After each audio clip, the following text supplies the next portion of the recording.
Merci Michelot. Bonjour, bonsoir à tous et à toutes. Bienvenue à cette énième session des rendez-vous du CEIMH, un rendez-vous qu'on a lancé depuis l'année dernière, en septembre. Euh, L'UNESCO et le CEIMH et d'autres partenaires. Euh, un rendez-vous où l'on fait des débats scientifiques sur les questions de la liberté d'expression, les questions de la liberté de la presse. Et à l'occasion du mois de la presse, puisqu'on vient de célébrer la journée mondiale de la liberté de la presse, ce samedi matin, nous avons encore un autre rendez-vous où la thématique principale sera liberté d'expression entre jouissance et responsabilité. Et de toute façon, ce sera discuté dans le contexte haïtien. Et pour ce débat assez important ce matin, nous avons deux intervenants principaux. Les deux intervenants sont Maître Renan Edoville, qui est protecteur du citoyen, et également Jean Wladimir Gustinville. Vous savez que le droit à la liberté d'expression, c'est un droit humain, c'est un droit fondamental. Et c'est indispensable dans les sociétés démocratiques. Si bien que l'article 19 de la Déclaration universelle des droits de l'homme, tout comme la Constitution haïtienne, il y a des garanties constitutionnelles par rapport à la liberté d'expression. Il y a les lois, il y a des traités au niveau régional et au niveau international qui traitent de cette question de la liberté d'expression.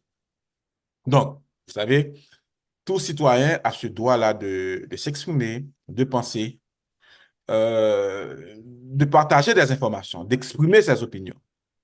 Mais ce droit n'est pas un droit absolu. Il y a des limites, il y a des responsabilités. Et en Haïti en particulier, puisqu'on va traiter de cette question par rapport à Haïti, il faut dire que c'est un enjeu très complexe.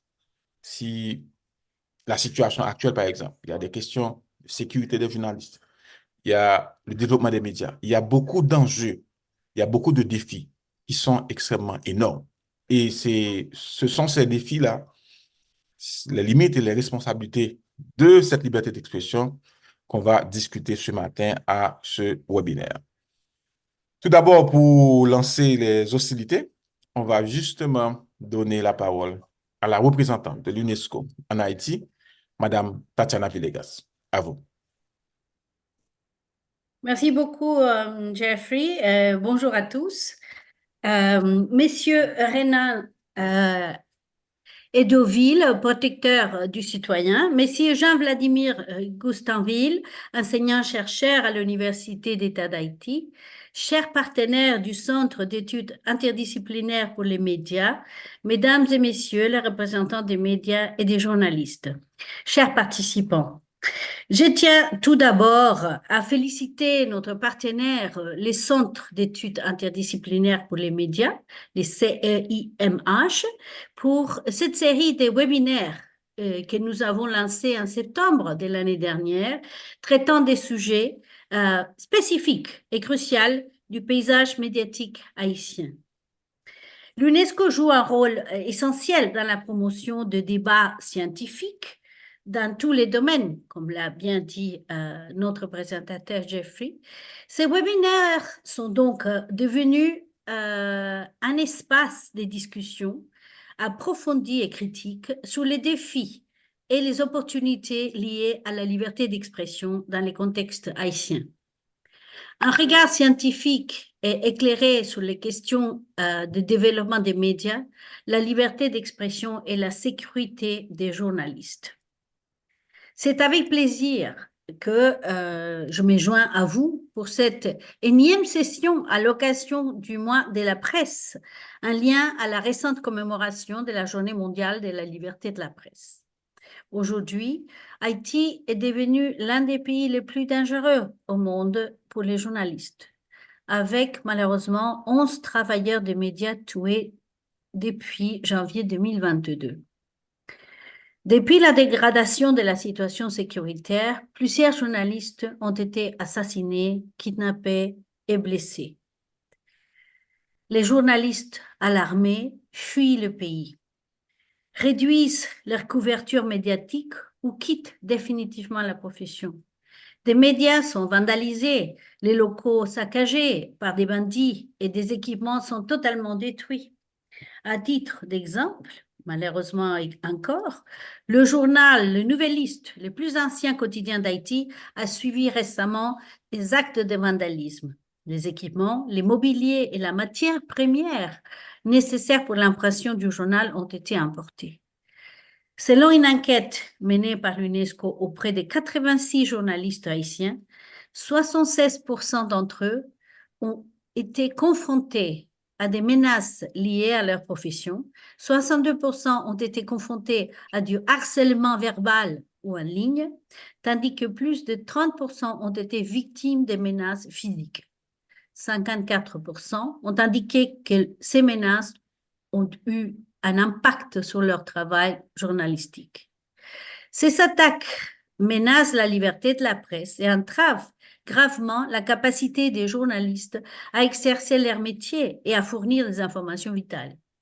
Haïti risque de plus en plus de devenir une zone de silence avec des conséquences graves sur l'accès à l'information pour la population locale et pour le monde entier. Les journalistes doivent pouvoir exercer leur rôle essentiel pour garantir les droits de la population à l'information, surtout dans ces contextes de crise. Pour répondre aux besoins les plus urgents de journalistes haïtiens, l'UNESCO soutient depuis plusieurs mois des formations à la sécurité et à la gestion des risques pour plus de 50 travailleurs des médias. Face à une nouvelle détérioration de la situation dans les pays et à l'occasion de la Journée mondiale de la liberté de la presse, l'organisation a fourni le matériel de sécurité nécessaire, notamment des masques à gaz, des casques et des gilets tactiques. Ce soutien a été rendu possible grâce au mécanisme de réponse aux crises du Fonds mondial pour la défense des médias. L'UNESCO promeut la sécurité des journalistes à travers des campagnes de sensibilisation mondiale, d'un renforcement des capacités des acteurs, ainsi que l'adoption des mesures spécifiques, notamment dans le cadre du plan d'action des Nations Unies sur la sécurité des journalistes et la question de l'impunité. Nous nous efforçons donc à lutter contre la désinformation en encourageant les journalistes à s'identifier très clairement en vue d'aller à la source et apporter des informations de qualité au public. Je profite donc de cette occasion pour condamner l'assassinat des journalistes et appeler à l'arrêt de la violence ainsi que la protection des journalistes en Haïti, tout en réaffirmant l'engagement de l'UNESCO aux côtés des journalistes, des professionnels de l'audiovisuel et diffuseurs pour les droits à l'information, la liberté d'expression. Je vous en remercie et j'ai hâte d'écouter nos débats et les contributions de nos honorables invités. Merci beaucoup. Merci Madame Villegas. Et comme vous avez fait, vous avez présenté le tableau sombre que j'ai mentionné plus haut de la situation d'Haïti par rapport à la liberté d'expression. Les attaques, les menaces contre les journalistes, les assassinats, tout ça, ce sont des défis justement par rapport les blocages aux droits de l'homme, qui est la liberté d'expression. Et je pense que Maître Renan Edouville, qui est avocat, qui est fervent défenseur des droits de l'homme, et Maître Edouville a un doctorat en droit avec un focus sur les droits de l'homme. Il a été secrétaire général du comité des avocats pour le respect des libertés individuelles CARLI. Et actuellement, il est protecteur du citoyen. C'est l'intervenant principal. Je profite de lui donner la parole en attendant qu'on va avoir Maître Jean-Wladimir Gustinville, qui lui aussi est philosophe, enseignant-chercheur, et il a un doctorat en philosophie à Paris 7 et il a un master en droit public à l'Université d'État d'Haïti. Donc, nous sommes partis pour un débat assez important sur les limites et les responsabilités de la liberté d'expression. Maître Renan Edouville. Merci, mon très cher collègue, mon distingué collègue, Madame la représentante de l'UNESCO en Haïti. Je salue mon confrère, Monsieur Jean Fares Jérôme, Je salue de façon très spéciale mon collègue à l'université, maître à l'université Notre-Dame d'Haïti, UNDH, le professeur Jean-Wladimir Gustinville. Et c'est un plaisir pour moi d'être avec vous pour cette activité on ne peut plus importante, cette activité académique, cette activité classique lancée, organisée par le Centre d'études interdisciplinaires sur les médias haïtiens et ses partenaires. Peut-être certains pourraient dire pourquoi, dans le contexte actuel, dans le contexte politique, avec l'installation et la nomination de nouvelles autorités politiques, pourquoi le Centre d'études interdisciplinaires sur les médias décide de débattre, d'aborder une question par rapport à la liberté d'expression. Pourquoi on n'a pas fait appel à des hommes politiques, à des acteurs politiques pour parler de politique de manière directe? Pourquoi quelque chose sur la liberté d'expression? Alors, il faut dire que la thématique que nous sommes en train de traiter ce matin, eh bien, c'est une thématique d'actualité. C'est on ne peut plus d'actualité dans la mesure où, même si on décide d'aborder, d'étudier, de cerner des questions politiques, eh bien, on doit les cerner au regard des droits de l'homme. Et bien évidemment, la liberté d'expression, eh bien, fait partie d'un chapitre, des principaux chapitres, et je pourrais dire un chapitre fondamental en matière des droits de l'homme. Comme on l'a dit tout au début, et la représentante l'a signalé, eh bien, à chaque fois qu'on parle de liberté d'expression, on aborde bien évidemment une question des droits humains. Donc, de manière brève, si on pourrait quand même décider de donner une définition à ce que l'on appelle la liberté d'expression, on pourrait tout simplement dire que la liberté d'expression est un droit humain. C'est un droit fondamental de la personne humaine. Et la liberté d'expression, c'est un droit que nous en avons besoin. C'est la jouissance même de la liberté d'expression constitue, je pourrais dire, l'un des paramètres en matière de démocratie, l'un des paramètres en matière du respect des droits de l'homme. C'est un droit universel. Et à chaque fois qu'on parle de liberté d'expression, eh bien, c'est important de le préciser que ce n'est pas à proprement parler un droit isolé. La liberté d'expression n'est pas un droit isolé parce que, au regard même de la théorie du principe, le principe de l'universalité et le principe de l'indivisibilité en matière des droits de l'homme, eh bien, comme on le sait, tous les droits humains sont liés les uns aux autres, tous les droits humains sont solidaires les uns aux autres. Donc, la liberté d'expression en tant que droit humain n'est pas un droit isolé, et dans le chapitre même de liberté d'expression, on retrouve d'autres droits fondamentaux, par exemple la liberté de penser, la liberté d'opiner, la liberté d'opinion, la liberté de la presse. Eh bien, tout ça fait partie de ce grand ensemble que nous appelons la liberté d'expression. Et c'est fort de ce constat que, par exemple, à l'échelle internationale, à l'échelle mondiale, et bien évidemment, grâce à l'appui de l'Organisation des Nations Unies, créée en 1945, on va voir que dans tous les systèmes de protection des droits de l'homme, eh bien, la liberté d'expression est insérée. La liberté d'expression est protégée à travers tous les systèmes de protection des droits de l'homme. Si nous prenons le système onusien de protection des droits de l'homme ou bien le système de l'ONU de protection des droits de l'homme, le système auquel Haïti est État partie, eh bien, la liberté d'expression, elle est garantie, elle est protégée par de différents textes internationaux de protection des droits de l'homme. Et là, on pourrait tout simplement citer le corpus juridique en matière des droits de l'homme, ce que nous appelons la Déclaration universelle des droits de l'homme. Et le maître de cérémonie l'a signalé tout à l'heure quand il a parlé de l'article 19 de la Déclaration universelle des droits de l'homme. Donc, dans la Déclaration universelle des droits de l'homme, la liberté d'expression, elle est protégée quand il est écrit « Tout individu a droit à la liberté d'opinion et d'expression, ce qui implique le droit de ne pas être inquiété pour ses opinions et celui de chercher, de recevoir et de répandre sans considération de frontières les informations et les idées par quelque moyen d'expression que ce soit. Et à côté de la Déclaration universelle des droits de l'homme, il y a le pacte international relatif aux droits civils et politiques qui renforce ce que l'on peut appeler la protection, la garantie, la jouissance de la liberté d'expression. Et si nous laissons, par exemple, le système onusien de protection des droits de l'homme, eh bien, c'est le même constat.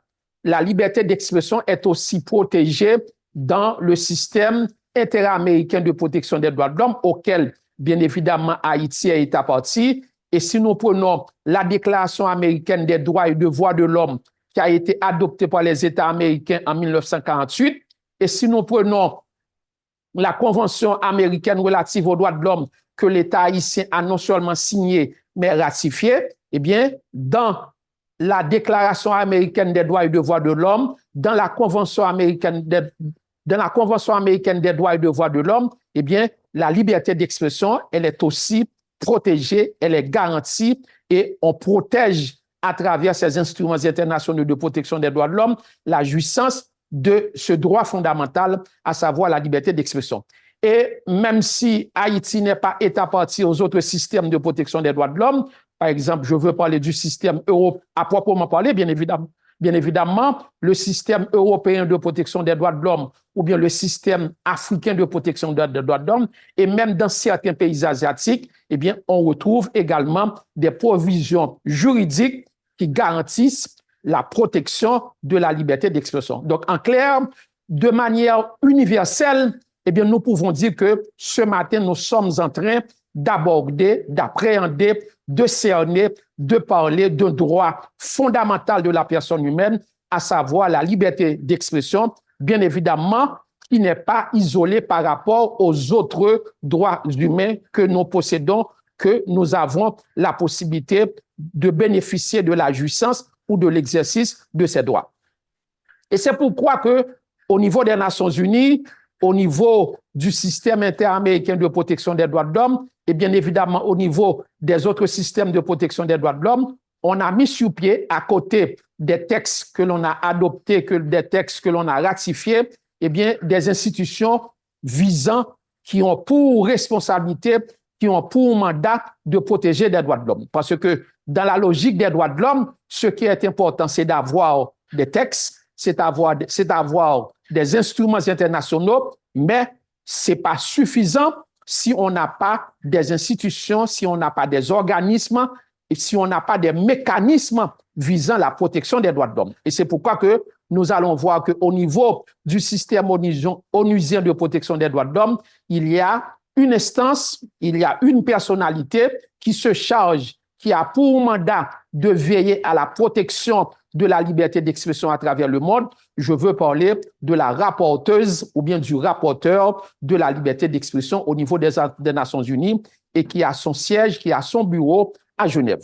Donc, le rapporteur ou la rapporteuse pour la liberté d'expression au niveau des Nations Unies a pour mandat, à l'instar bien évidemment de l'UNESCO, avec peut-être certaines différences, de faire la promotion, de veiller aussi à la protection de la liberté d'expression au niveau des États membres de l'Organisation des Nations Unies. C'est une personnalité qui a une importance capitale, tout comme pour le haut-commissaire aux droits de l'homme, tout comme pour le haut-commissaire aux réfugiés, tout comme pour le Conseil des droits de l'homme de façon générale.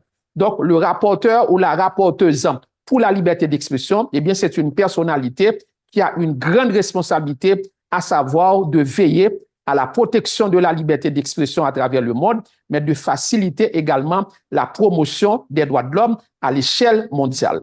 Et si nous laissons, par exemple, le système onusien de protection des droits de l'homme, nous allons voir également qu'au niveau du système interaméricain, il y a aussi l'office du bureau du rapporteur de la liberté d'expression au niveau des États américains.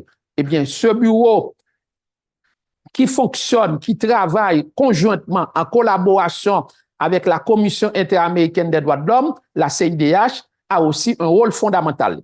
Et comme la représentante l'a signalé tantôt, depuis un certain temps, eh bien, la liberté d'expression fait face à des défis énormes. Et c'est pourquoi que, par exemple, le bureau du rapporteur spécial au niveau de l'Organisation des États américains a déjà publié plusieurs rapports sur Haïti, des rapports au cours de la période de 2000, 2003, 2004, où des journalistes, des médias ont été attaqués. Eh bien, le bureau du rapporteur spécial de la liberté d'expression au niveau de l'OEA aussi a fait sortir plusieurs communiqués au cours des dernières années dans le pays. Et à travers la Commission interaméricaine des droits de l'homme, conjointement justement avec ce bureau, eh bien, on a adressé diverses recommandations aux autorités étatiques par rapport à la situation on ne peut plus difficile, la situation inquiétante, eh bien, que l'on enregistre en ce qui concerne la liberté d'expression, encore de manière beaucoup plus directe, les atteintes sur les journalistes, parce que durant les 4 dernières années, si nous voulons parler de la liberté d'expression, ou bien si nous voulons parler du respect de la liberté d'expression, ou bien de manière précise de la liberté de la presse, on peut voir que, par exemple, nos journalistes ont été attaqués, des journalistes ont été tués. D'ailleurs, pour l'année 2022, on avait commencé l'année 2022 avec l'assassinat de 2 confrères à Pétionville. C'était au début de l'année du mois de janvier 2022. L'année dernière, la situation n'a pas évolué dans le sens positif parce qu'on a enregistré aussi de nombreuses attaques sur les journalistes. Et pour l'année 2024, encore la même situation. Et ce qui est inquiétant dans ce pays, eh bien, très souvent, les dossiers sont le plus souvent tout bonnement classés. C'est le cas, par exemple, pour ce journaliste assassiné dans la ville d'Ekaï, M. Garites. C'est le cas aussi pour ce journaliste qui a été victime d'agression policière tout récemment, plus précisément le 7 janvier 2024.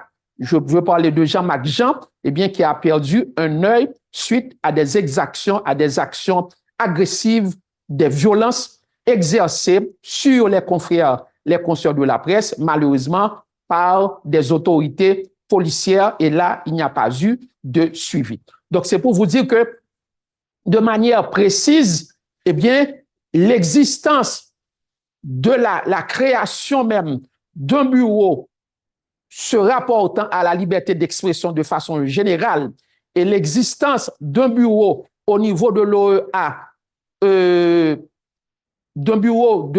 niveau de l'OEA sur la liberté d'expression, eh bien, constitue pour nous autres défenseurs de la liberté d'expression, pour nous autres journalistes, pour nous autres directeurs d'opinion, écrivains, penseurs, eh bien, ça constitue un droit fondamental et c'est une nécessité même de rester en contact avec ces autorités, avec ces personnalités qui travaillent à l'échelle mondiale sur la protection de la liberté d'expression. Et Haïti, bien évidemment, c'est une opportunité pour nous, étant donné que nous sommes État partie non seulement du système onusien, je l'ai cité tout au début, nous sommes aussi État partie du système interaméricain de protection des droits de l'homme. Cela veut dire, en clair, en termes de protection des droits de l'homme, au regard des droits de l'homme, du droit international des droits de l'homme, si nos autorités refusent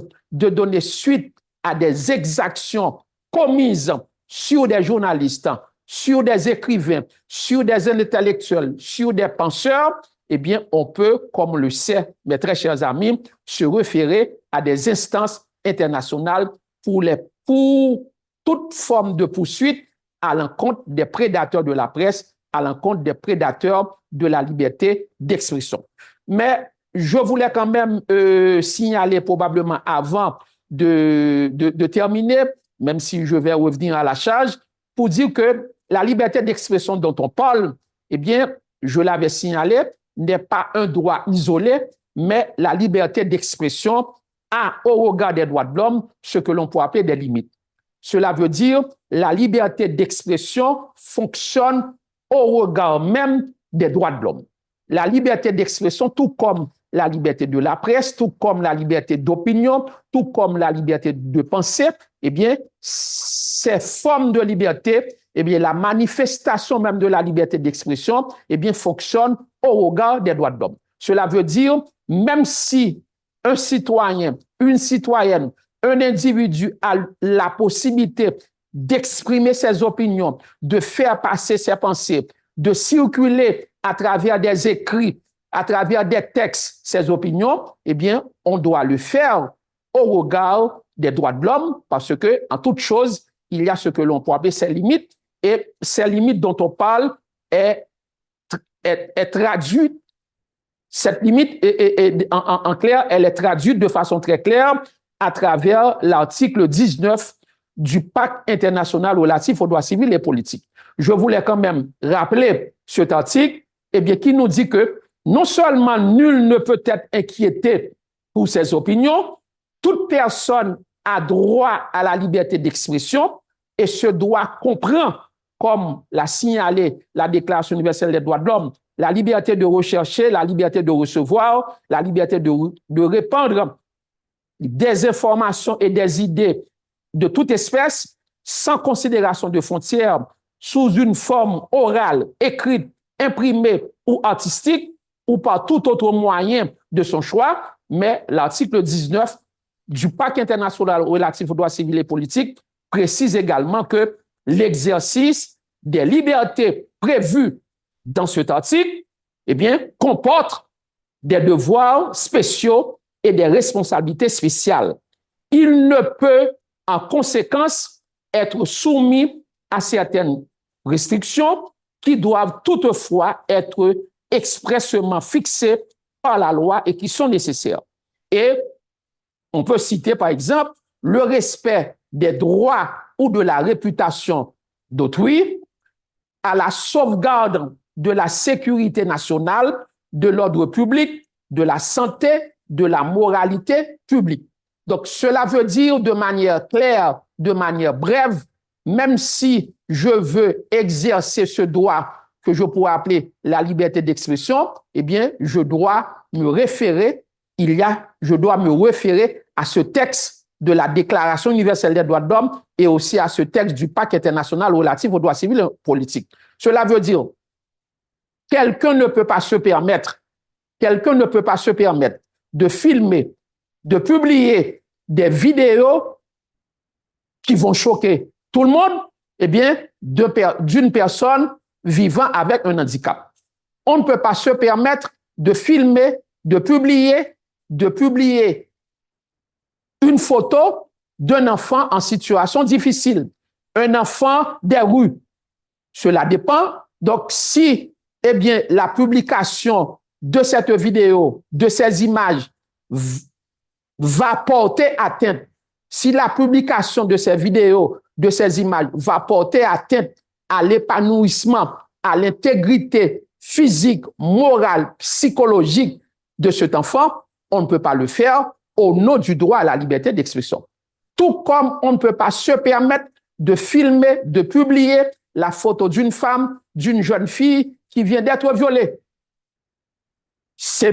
Les défenseurs des droits de l'homme ont toujours tendance à signaler, et de manière positive, bien évidemment, c'est mieux de faire sortir le nom, de publier le nom de l'éventuel accusé, le présumé innocent, au lieu de publier, je pourrais dire, le nom de la victime, parce que le fait de publier le nom de la victime, eh bien, on rend, bien évidemment, la victime, elle est devenue doublement victime.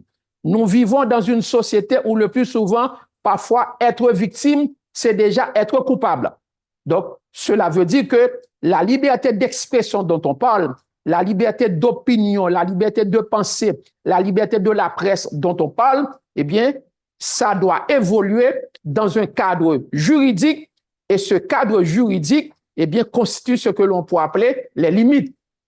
On doit respecter certains principes qui rentrent dans le cadre de la sécurité nationale.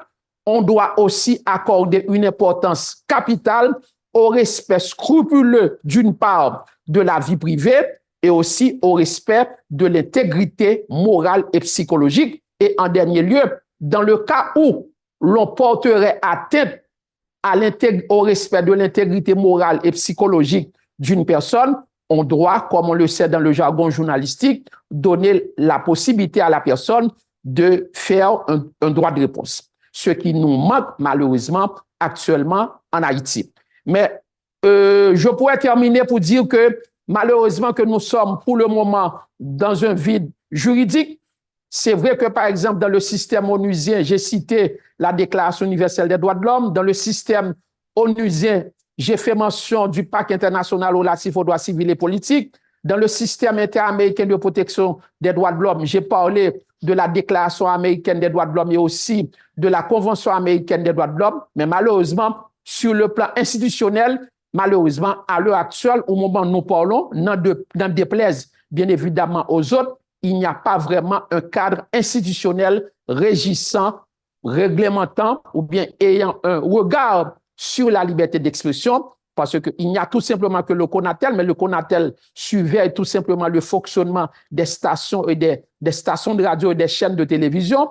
Nous avons aussi, au niveau du ministère de la Culture, même si ce ministère existe, donc on peut dire que à l'heure actuelle, c'est la défaillance, c'est la débandade, c'est l'irresponsabilité au niveau de ce ministère qui ne surveille pas ou bien qui n'exerce pas un contrôle sur ce que nous pourrons appeler la liberté d'expression au sens large du terme. Et la situation devient de plus en plus préoccupante par rapport à l'extension de ce que l'on pourrait appeler de certains médias en ligne. Mais on ne dira pas que les médias en ligne constituent le problème. Ce ne sont pas les médias en ligne qui posent problème, eh bien, ce sont les responsables, les autorités étatiques qui n'interviennent pas en amont et en aval. Aujourd'hui, les journalistes, les associations de presse, les associations de médias, les patrons de médias veulent un cadre juridique pour la presse.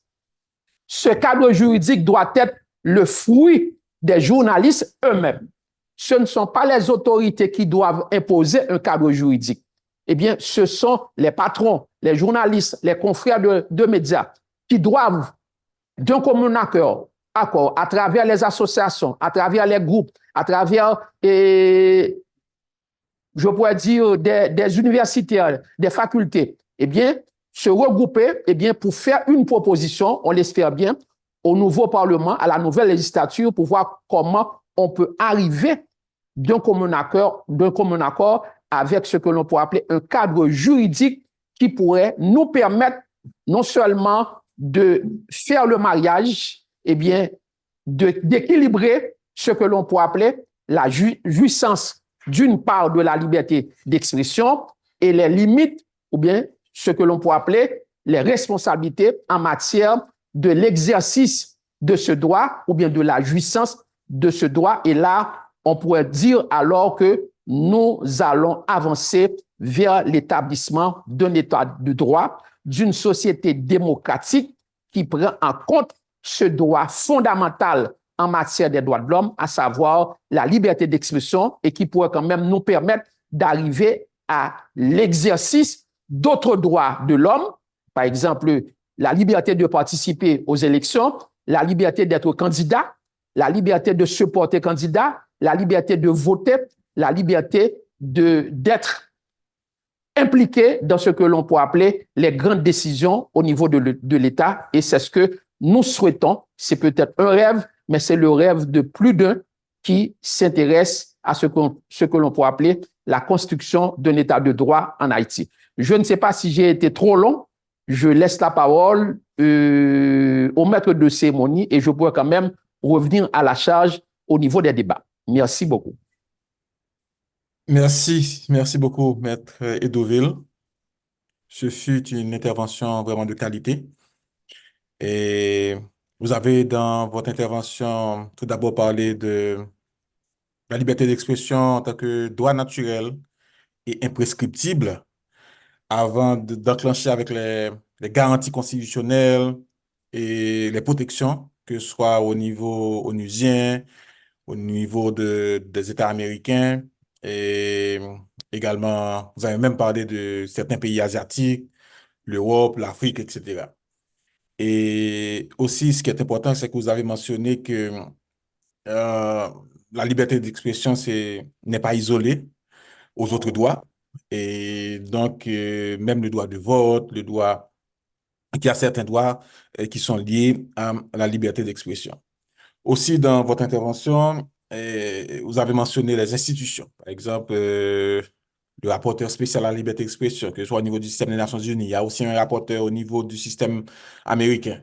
Les deux travaillent ensemble, de toute façon, il y a certains rapports, il y a certaines recommandations qui sont faites pour les États membres.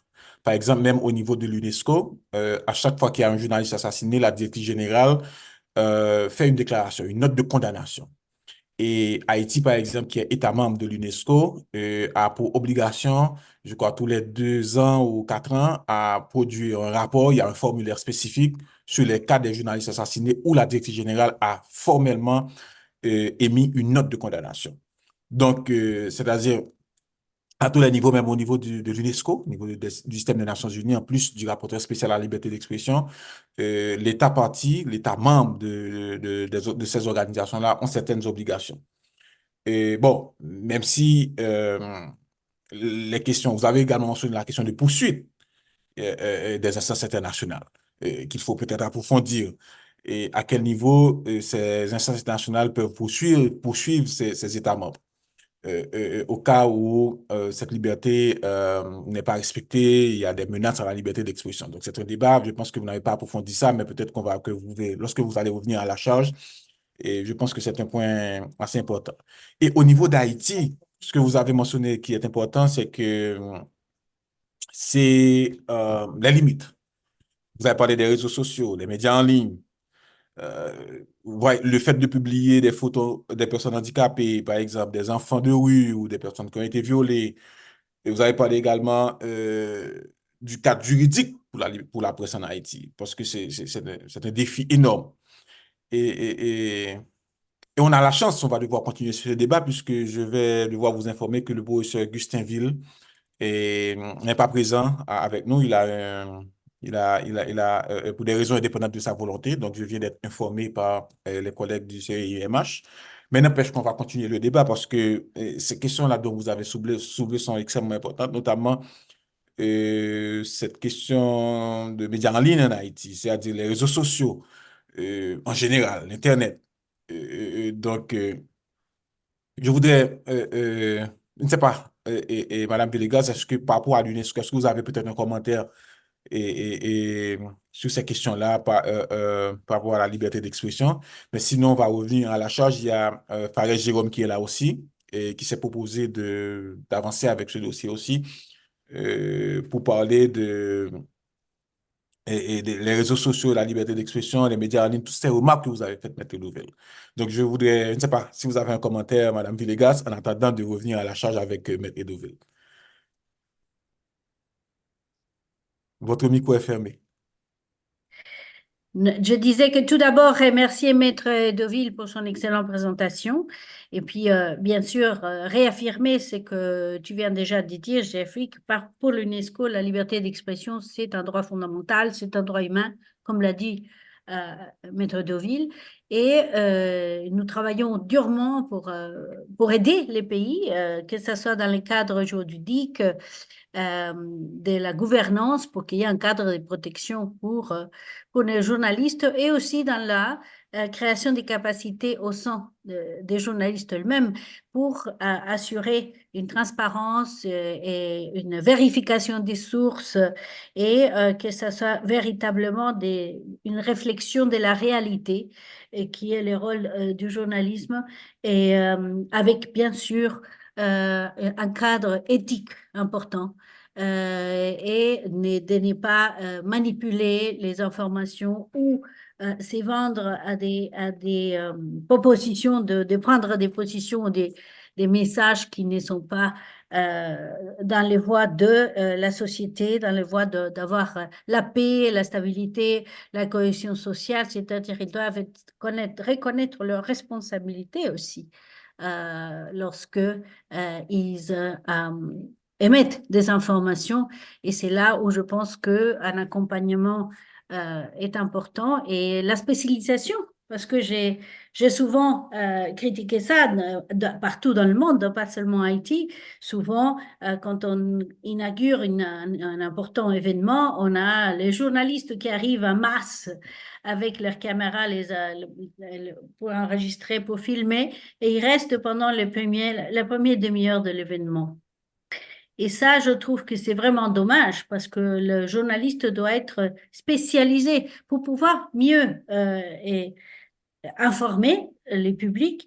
Il faut quand même qu'ils se baignent du sujet sur lequel ils vont couvrir, qu'ils fassent des recherches préalablement, qu'ils s'imprègnent du sujet pour pouvoir mieux communiquer et pas seulement faire un petit paragraphe. Aujourd'hui, telle ou telle institution a inauguré tel ou tel événement. Et c'est pour ça que je pense que les spécialismes dans le journalisme est quelque chose que nous devons encourager aussi. C'est-à-dire dans le processus qui vit Haïti actuellement, ces processus de retour, de réstabilisation, de retour à une démocratie, élections qui vont venir. Il nous faut des journalistes spécialisés sur les questions électorales, sur les questions de gouvernance, qui connaissent très bien les fonctionnements du Sénat, du Parlement. C'est pour ça que c'est un sujet que je voulais soulever, la nécessité d'encadrer le journalisme spécialisé aussi, que ce soit dans la médecine, dans le sport, dans le droit, etc. Mais pour dire que c'est important de reconnaître les besoins, de reconnaître aussi les grands atouts, l'intégrité, la force qui existe déjà à Haïti dans les médias et le fait du travail à faire, que nous sommes là pour ça, pour aider, pour identifier, accompagner. Et, euh, et je pense que ce genre d'événement comme aujourd'hui nous permet d'échanger, comme ça l'a été fait dans les autres webinaires, de comprendre un peu et donner notre petit grain de sable, comme je dis, à faire un changement positif. Merci beaucoup. Merci, merci Madame Tatiana. Je pense que c'est important et le fait que Madame Tatiana a mentionné l'appui de l'UNESCO. Je pense que avec Maître Naël-Douville, surtout dans la question de cadre juridique pour la presse, je pense que c'est extrêmement important. L'UNESCO a travaillé avec les médias et les journalistes. Je crois qu'il y a 11 associations de médias et de journalistes qui ont signé, non, 9 associations de médias et de journalistes qui ont signé le code de déontologie des médias et de journalistes de 2011. Et donc, mais il y a beaucoup à faire aussi, donc je pense que c'est important pour travailler. Et peut-être que le CEIMH, et déjà c'est une proposition, et dans le prochain webinaire, on pourrait peut-être parler de cette question de cadre juridique dans un webinaire. Euh, C'est-à-dire parler des cadres juridiques actuels, qu'est-ce qu'il y a et comment on pourrait avancer avec les associations de médias et de journalistes. Je ne sais pas, Maître Douville pourrait être des avocats, etc., des personnes qui connaissent bien cette question. Je crois qu'on a déjà discuté de ça, mais on a besoin vraiment de webinaire spécifique sur ça. Et alors, Maître Douville, je voulais revenir à la charge par rapport c'est-à-dire les institutions internationales, par exemple, la poursuite des instances internationales. Est-ce que vous pouvez peut-être approfondir un petit peu plus par rapport à ça? Bon, merci collègue. Alors, je voulais quand même abonder dans le même sens de la représentante qui nous parlait justement de la nécessité d'avoir des journalistes spécialisés en Haïti, notamment en ce qui concerne l'organisation des prochaines élections qui doivent se dérouler dans le pays très prochainement pour renouveler le personnel politique. Mais il faut dire qu'on a franchi des étapes assez positives. Aujourd'hui, sans risque de nous tromper, nous pouvons dire qu'il y a des associations de journalistes. Mon collègue, mon confrère Jean Fares Jérôme peut en témoigner. Il y a des associations de journalistes dans de différents domaines. Je crois qu'il y a une association de journalistes économiques. Il y a des journalistes qui interviennent dans le domaine culturel, association de journalistes dans le domaine culturel. Il y a une association de journalistes pour la santé qui a été créée pour la santé. Il y a d'autres associations pour l'éducation, bien évidemment. Donc là, c'est l'occasion pour nous de demander à la représentante de l'UNESCO de bien vouloir, comme on le fait, de bien vouloir encadrer ces associations. Ces associations de journalistes doivent s'organiser pour que l'on puisse avoir en Haïti beaucoup plus de journalistes spécialisés dans le domaine de l'économie, dans le domaine de la santé, dans le domaine de la culture, dans le domaine de la bonne gouvernance, dans le domaine de la lutte contre la corruption, dans le domaine de la lutte pour le respect des droits de l'homme, avec une considération spéciale pour les catégories en situation de vulnérabilité. Par exemple, nous autres, au niveau de l'OPC, grâce à l'appui de Avocats sans frontières, nous avons mis sur pied, nous avons facilité la création d'une association de journalistes travaillant dans le domaine des droits de l'homme. Actuellement, l'OPC travaille avec les journalistes qui interviennent dans le domaine de la santé, notamment son secrétaire général, M. Ludi Fontal, qui a travaillé dans de différents médias, notamment la radio Mélodie FM. Donc, comme la représentante l'a dit, c'est réellement important pour faire avancer, je pourrais dire, la lutte pour le respect, la liberté de la presse, la liberté d'expression en Haïti, et c'est tout à fait fondamental. Et je pourrais quand même revenir, si vous me permettez de faire la répétition, pour dire que par rapport à l'inexistence de ce cadre juridique, de ce vide juridique en ce qui concerne la réglementation de la liberté d'expression ou bien de la liberté de la presse aujourd'hui en Haïti, eh bien, nous ne devons pas laisser ce travail entre les mains des autorités politiques. Nous ne devons pas laisser ce travail entre les mains des autorités au niveau du Parlement. Les associations de presse, les associations de journalistes responsables, les directeurs d'opinion, les avocats, les professeurs à l'université, les étudiants à la faculté des sciences humaines, à la faculté de droit, eh bien, les patrons de médias, eh bien, doivent intervenir en amont.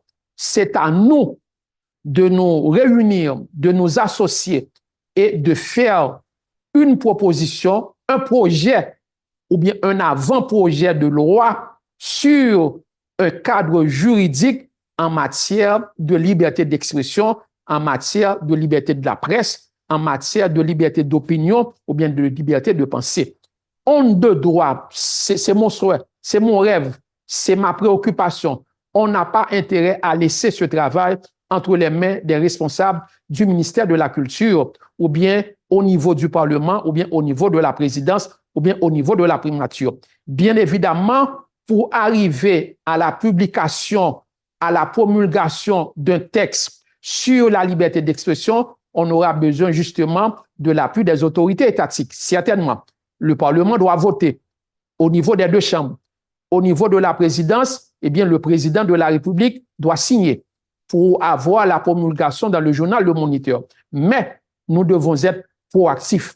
C'est à nous, défenseurs des droits de l'homme, militants des droits de l'homme, journalistes responsables, directeurs de médias responsables, consultants au niveau des agences onusiennes, consultants au niveau de l'UNESCO, professeurs à l'université. Eh bien, c'est important pour nous dans le contexte actuel, eh bien, de dire on a besoin d'un texte, on a besoin d'un document, eh bien, d'un document se rapportant à l'exercice, à la jouissance de la liberté d'expression, à la jouissance de la liberté d'opinion, à la jouissance de la liberté de penser, à la jouissance de la liberté, l'exercice de la liberté de la presse.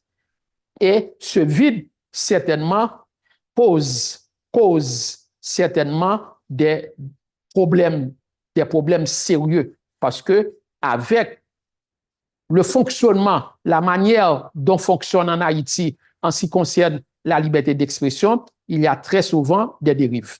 Maintenant, pour parler de la poursuite, je dirais avec regret, avec inquiétude, que malheureusement, à l'échelle internationale, eh bien, la poursuite, même s'il y a des mécanismes, même s'il y a des institutions qui existent, et là, je me réfère à la Cour pénale internationale, je me réfère à la Cour interaméricaine des droits de l'homme au niveau du système interaméricain, je me réfère aux travaux effectués, réalisés par Amnesty International, par Reporters sans frontières, eh bien, on est très inquiet.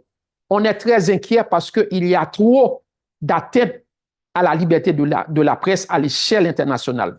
J'ai en tête, j'ai eu une pensée, par exemple, aujourd'hui, pour un confrère, un journaliste, un défenseur des droits humains. Je veux parler de Raif Badawi. Eh bien, c'est un Saoudien.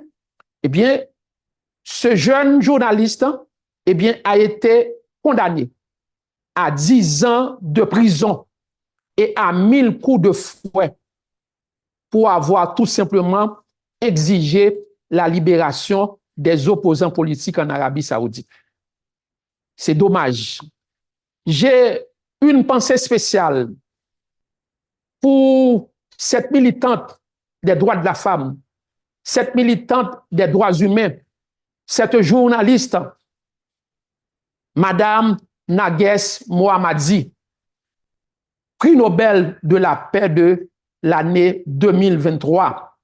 Cette journaliste iranienne, comme on le sait, comme vous le savez, comme la représentante de l'UNESCO le sait pertinemment bien, eh bien, cette militante des droits de l'homme purge actuellement une peine de 12 ans de prison et elle est incarcérée depuis 2021.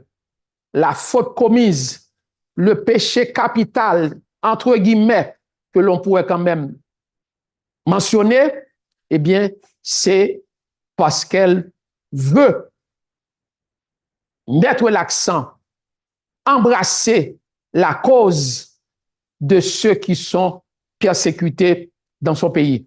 C'est parce qu'elle défend les droits de la femme.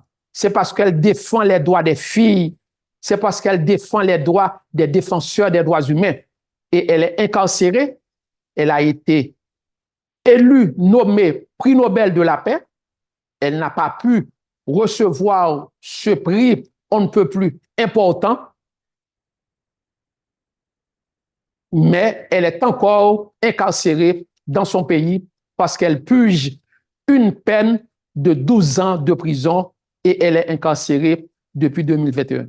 Et il n'y a pas seulement l'Iran, il n'y a pas seulement l'Arabie Saoudite, il y a d'autres pays où des défenseurs des droits de l'homme, des militants des droits de l'homme, des journalistes, des directeurs d'opinion, des écrivains, des intellectuels sont tout simplement persécutés pour leurs opinions, pour leurs pensées, pour leur savoir, pour la cause des plus faibles, pour la cause des défenseurs des droits de l'homme. Et c'est dommage.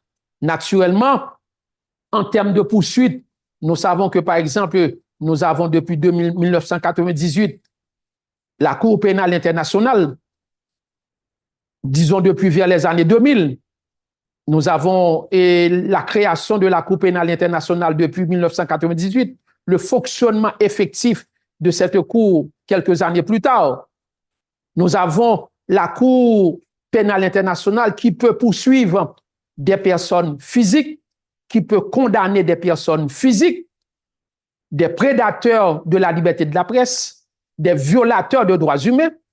Nous avons au niveau du système interaméricain des prédateurs de la presse. Nous avons bien évidemment la Cour interaméricaine des droits de l'homme qui, contrairement à la Cour pénale internationale, ne peut condamner que des personnes morales, que des États. Mais dans certains pays, au niveau de ce système, au niveau du système interaméricain de protection des droits de l'homme, eh bien, certains États qui reconnaissent la compétence de la Cour interaméricaine des droits de l'homme refusent d'appliquer les sanctions, refusent d'appliquer les arrêts qui sont pris par la Cour interaméricaine des droits de l'homme. C'est le cas pour notre pays. Haïti a été condamné à plusieurs reprises pour des cas de violation des droits de l'homme. Haïti a été condamné à plusieurs reprises au niveau de cette instance internationale. Et tandis que Haïti a reconnu la compétence de la Cour interaméricaine des droits de l'homme depuis 1998. Donc, ce qui est important aujourd'hui, ce qui est fondamental aujourd'hui, eh bien, c'est la solidarité internationale. C'est cette solidarité internationale que nous avons besoin en Haïti. C'est cette solidarité internationale que nous avons besoin pour les parents, les amis, les victimes indirectes de ce journaliste qui a été assassiné dans le sud, je veux parler de Gary Tess. C'est cette solidarité internationale que nous avons besoin pour les amis, les confrères, les collaborateurs de cette figure emblématique de la presse haïtienne. Je veux parler de Jean-Léopold Dominique, assassiné le 3 avril 2000. C'est ce combat que mène Joseph Guillet Sedelva, mais c'est ce combat que mènent aussi d'autres dirigeants des associations de presse. Nous ne devons pas baisser les bras, même si, par exemple, on a l'impression que au niveau des instances internationales, eh bien, les choses, eh bien, n'avancent pas. Même si que, par exemple, on a l'impression que en Haïti, eh bien, c'est l'impunité dans toute sa laideur. Mais nous pensons que la solidarité, elle est indispensable. La solidarité à l'échelle internationale, l'appui de l'UNESCO, on en a besoin. L'appui du bureau du rapporteur spécial pour l'OEA, on en a besoin. L'appui du bureau du rapporteur, bien de la rapporteuse spéciale au niveau des Nations Unies, on en a besoin. On a besoin aussi de l'appui d'Amnesty International, de Reporters sans frontières, parce qu'il y a trop de cas d'écrivains, il y a trop de cas de journalistes, il y a trop de cas de penseurs d'idées qui ont été malheureusement lâchement assassinés en Haïti. Et là, j'ai en tête un grand écrivain, un intellectuel, un romancier, un dramaturge, un journaliste assassiné en 2005. Si j'ai bonne mémoire, je veux parler de Jacques Roche. Jacques Roche. Rien n'a été fait en termes de poursuite, même si on a cité des présumés assassins. Rien n'a été fait, comme rien n'est fait pour le cas d'assassinat de Jean-Léopold Dominique. Donc, nous ne devons pas baisser les bras dans cette lutte que nous devons mener contre les auteurs de crimes, contre les journalistes, contre des écrivains, contre des directeurs d'opinion, contre des directeurs de médias, contre aussi des responsables des associations de presse. Et je ne saurais ne pas citer, pourquoi pas, le cas d'un grand dans le milieu haïtien, le cas d'un grand dans le milieu de la presse. Parler, Jean-Félix Tami, qui a été enlevé un 10 décembre, le jour consacré aux droits de l'homme, le jour consacré à la célébration de la Déclaration universelle des droits de l'homme, enlevé le 10 décembre 1991 dans sa station de radio qui se trouvait à l'époque à la rue Pavée. Rien n'est dit, rien n'a été fait.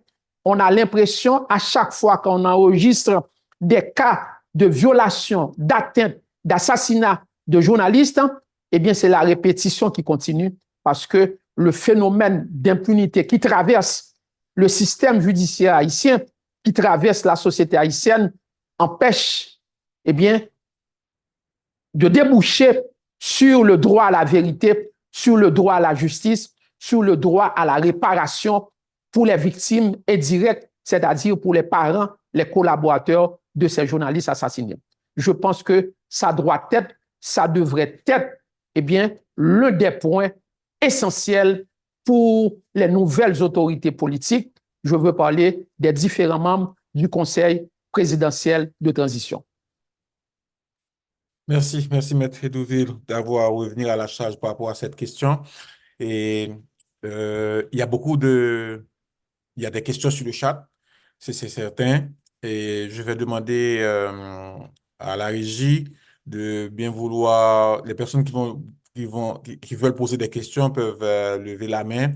Et je crois que c'est possible de leur donner la parole directement, donc ils peuvent intervenir. Mais là, je vois qu'il y a des questions dans le chat, donc je pense que votre intervention, là, c'est vraiment, vous avez parlé de... Combien j'ai mis sur les marches. Allô? Il y a un micro qui est ouvert. Vous avez parlé des poursuites au niveau international et de vos inquiétudes, mais également de la situation d'Haïti, les journalistes assassinés, Félix Lamy enlevé un 10 décembre. Et donc, je pense que ce sont des cas assez importants à soulever. Et l'appel que vous avez fait aux autorités nationales compétentes et justement pour travailler par rapport sur cette question de liberté d'expression. Et donc, il y a des questions dans le chat, je vais lire les questions qui vous sont adressées. Il y a des questions également pour l'UNESCO que je vais peut-être répondre. Et la première question est de Suze Deslauriers.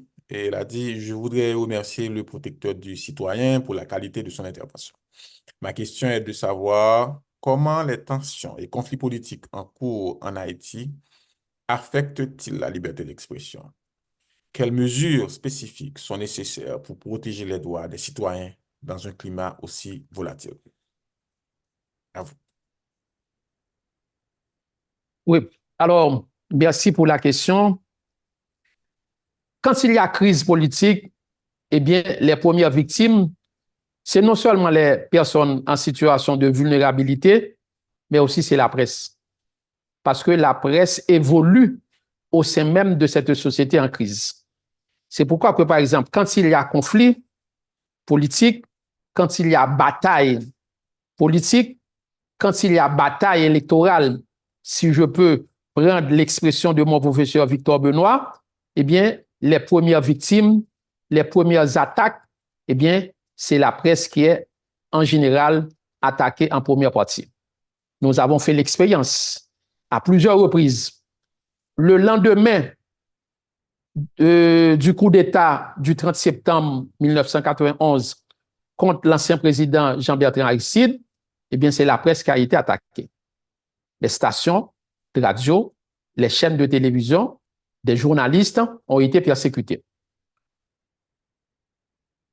En 1994-92, c'était la même situation. 2002-2003, eh bien, c'est encore la même situation. Des stations de radio ont été attaquées, des journalistes ont été attaqués directement. Eh bien, certains journalistes ont dû laisser le pays parce qu'ils ont été la cible de bandits, d'attaques. Eh bien, c'est pourquoi, à chaque fois qu'il y a conflit politique, à chaque fois qu'il y a bataille pour garder le pouvoir, ou bien pour prendre le pouvoir en dehors des normes légales, en dehors des élections régulières, eh bien, la presse, elle est toujours ciblée parce que la presse a pour devoir de véhiculer ce qui se passe, de répandre des informations, de circuler, d'informer l'opinion nationale.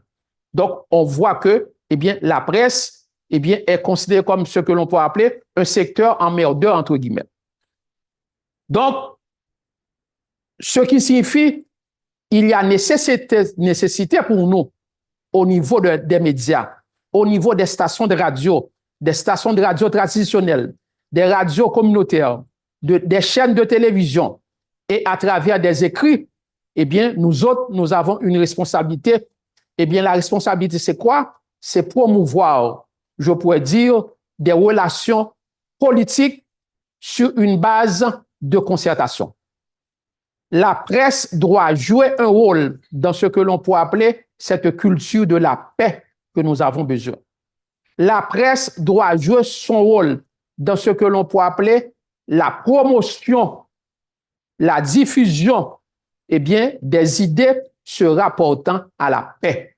Il n'y a pas de distinguo, il n'y a pas de nuance entre le travail de la presse et la culture de la paix. C'est complémentaire. D'ailleurs, c'est un pilier même. Et aujourd'hui, on en a besoin et c'est pourquoi le renforcement de la presse va nous permettre d'arriver à ce que l'on parle de cette culture de la paix, cette culture de la tolérance, cette culture de régler les conflits de manière pacifique ou bien par la voie de la médiation. Et on doit aussi les renforcer, les institutions qui ont pour attribution, qui ont pour mandat de travailler dans le domaine de la médiation. Et c'est ce que nous faisons avec nos partenaires au niveau de l'OPC. C'est ce que nous faisons avec nos partenaires tels par exemple le Programme des Nations Unies pour le développement. C'est ce que nous faisons avec l'ONU Femmes. C'est ce que nous faisons également avec l'UNICEF.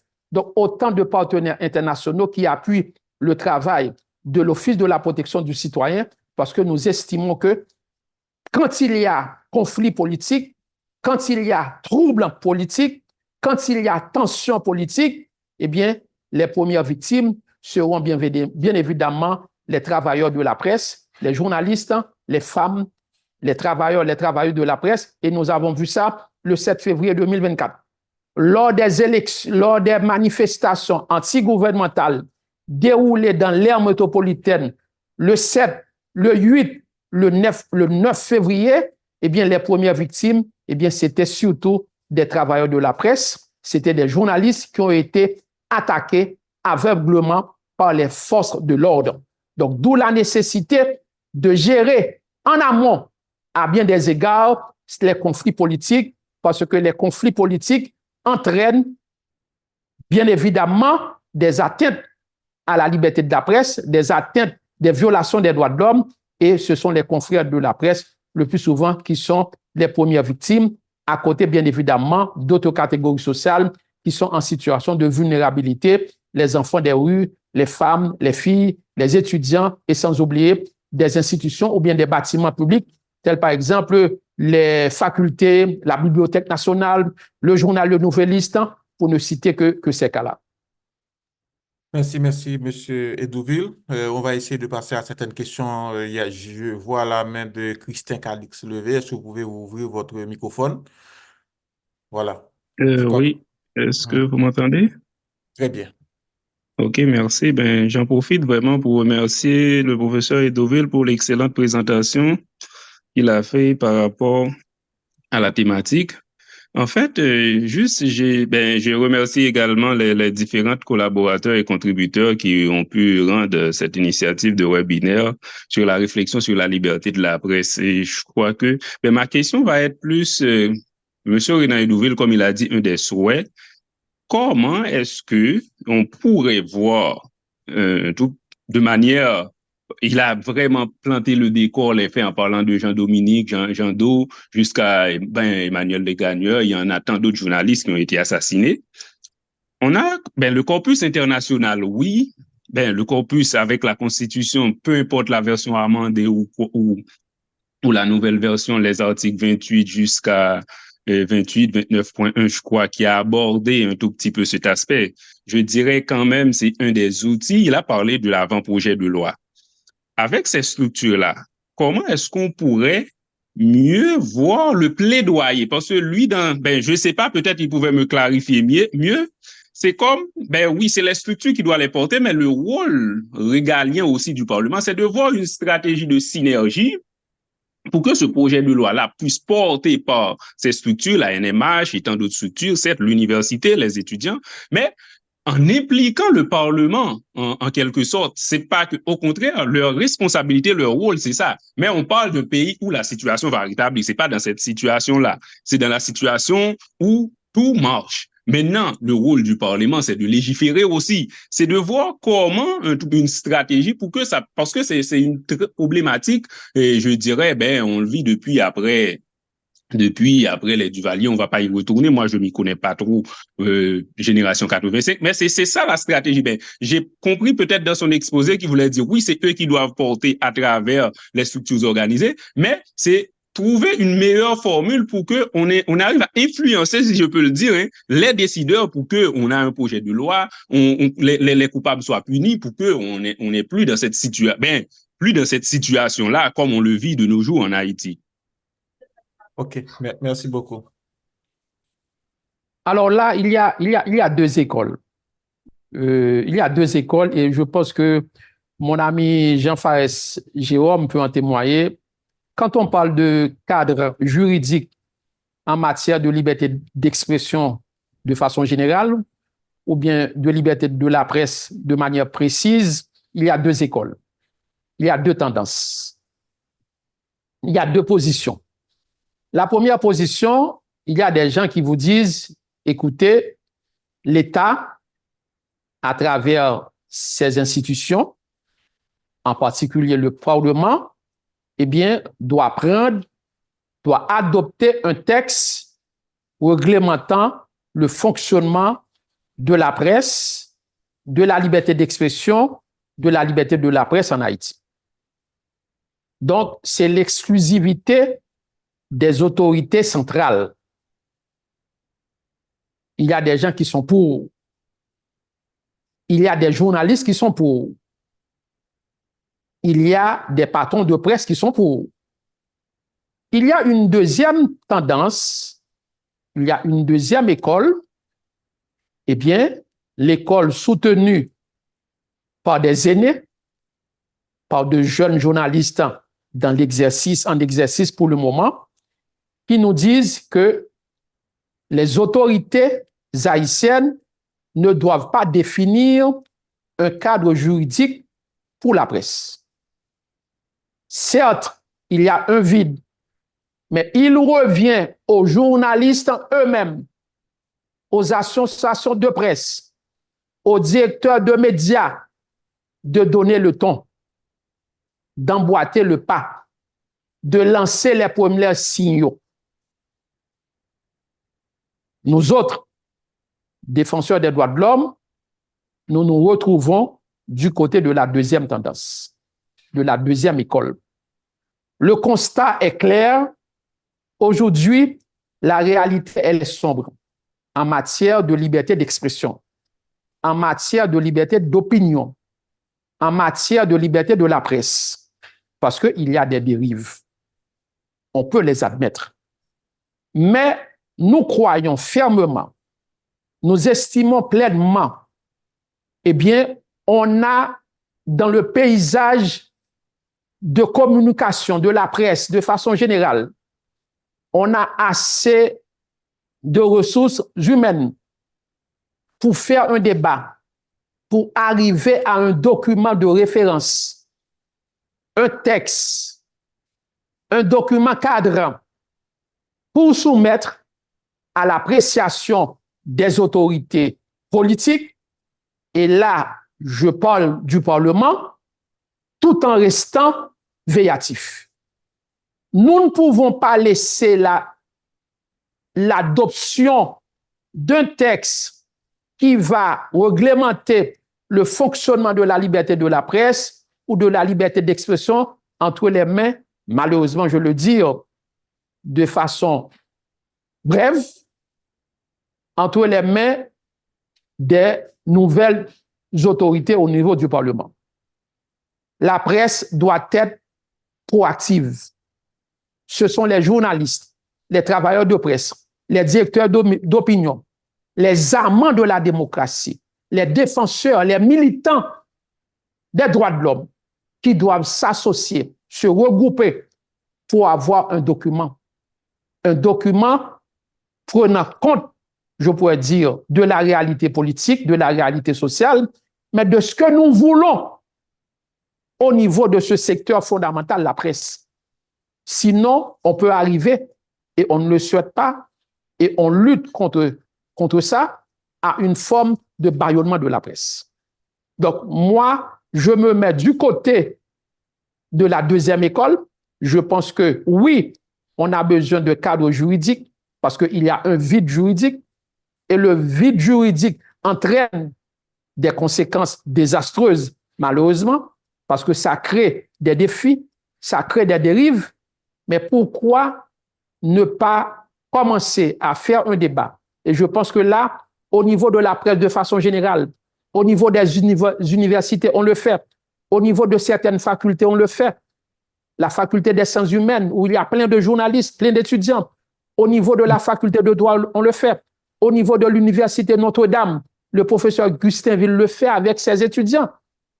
Donc, décidons-nous, acceptons-nous, travaillons ensemble pour régulariser le fonctionnement de la liberté de la presse, le fonctionnement des médias en Haïti, le fonctionnement, la jouissance ou bien l'exercice de la liberté d'expression dans la perspective de renforcer la démocratie.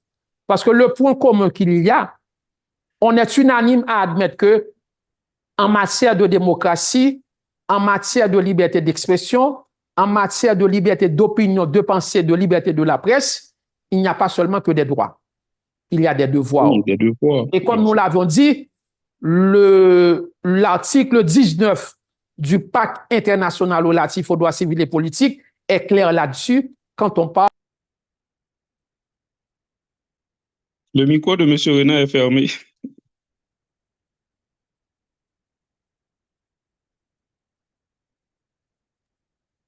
Votre micro c'est fermé, M. Renard? Oui, c'est fermé, c'est fermé. Je ne sais pas qu'est-ce qui s'est passé. De la Non, mais nécessité. en fait, je suis C'est pour bon la maintenant. deuxième école aussi, mais c'est juste moi, ma question, c'est la stratégie. Je suis tout à fait d'accord. C'est la stratégie parce que c'est nous, les journalistes, qui vivent une certaine réalité, qui doivent élaborer l'ossature, tout ça. Moi, je suis tout à fait de la deuxième école. Mais maintenant, c'est la stratégie pour qu'ils endossent, si je peux le dire, le mot pour être fort. Mais c'est la stratégie pour qu'ils parce que eux, ils ne vont pas le faire de toutes les façons. Je vais pas être exagéré, mais c'est la stratégie pour que eux, ils endossent ça, une sorte de plaidoyer advocacy, comme on dit en anglais. Je suis pour la deuxième école. C'est ça. OK, alors on va donner la parole à d'autres personnes. Il y a aussi d'autres questions dans le chat. Mais sans vouloir vous interrompre, Maître Edouville, je pense que on a fait un débat assez important sur ça. Je vais peut-être partager le lien. Je vais demander du CIMH, le CIMH de partage de lien.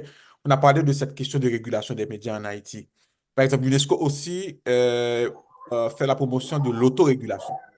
C'est-à-dire comment les journalistes et les médias peuvent s'organiser eux-mêmes pour fixer les règles. Parce que l'UNESCO croit tout parlement est une assemblée politique et va avoir des intérêts. Bien sûr. Donc, c'est pour ça que lorsque les médias se fixent eux-mêmes ou les journalistes se fixent eux-mêmes les règles et ils ont des mécanismes. Par exemple, nous avons le code de déontologie des médias et des journalistes de 2011, mais pour l'instant, il y a le CIMH qui a fait un travail assez important sur quels mécanismes, quels sont les mécanismes pour appliquer ce code. Vous voyez? Pour qu'il y ait des contraintes, par exemple. Et les contraintes, c'est-à-dire, ce n'est pas l'État ou le Parlement, c'est-à-dire, ce sont les journalistes eux-mêmes, avec les associations qui ont signé le code, parce que le code est opposable aux associations les associations qui l'ont signé. Comment eux-mêmes ils peuvent mettre en place une série de balises, de mécanismes assez contraignants ces mécanismes vont permettre à ce que les journalistes eux-mêmes qui font partie de ces associations puissent respecter les règlements. Et tout d'abord, parce que je pense que ce sera important pour la protection de la liberté de la presse. Et vous voyez, lorsque c'est un parlement qui fixe les règles, ou l'État fixe les règles pour les médias et les journalistes, donc il y a des risques énormes. Et l'UNESCO, de manière générale, c'est-à-dire, ce n'est pas mon opinion personnelle, mais institutionnelle, et favorise davantage l'autorégulation. Et je ne sais pas, il y avait une question, je vais en profiter pour répondre. En attendant, s'il y a d'autres personnes qui veulent intervenir, vous pouvez lever la main. Et bien sûr, mais il y a des questions sur le chat. Mais il y avait une question pour l'UNESCO, je vais vous répondre. C'était de Jean-Marie Mexil qui disait comment l'UNESCO répond-elle aux menaces contre la liberté de la presse dans le contexte sociopolitique haïtien? Pourquoi les journalistes sont-ils tués lorsqu'ils critiquent la politique de leur pays? Bon, ça c'est général. Et malgré les efforts pour protéger les droits des journalistes et dans le cadre de la Convention universelle des droits de l'homme, quelle est votre priorité ou celle de l'UNESCO face aux questions brûlantes de la politique haïtienne? Bon, je vais répondre à la question, par exemple, comment l'UNESCO répond aux menaces contre la liberté de la presse en Haïti. Donc, l'UNESCO joue un rôle fondamental et c'est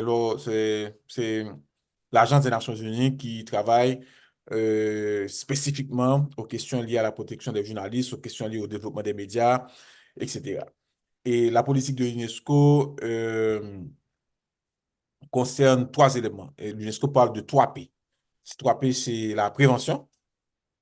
Parce que l'essentiel, c'est on doit permettre à ce qu'on ne puisse pas arriver là, aux assassinats des journalistes. Comment un journaliste dans une manifestation fait la couverture médiatique qui est un travail fondamental et le journaliste ne doit pas être victime.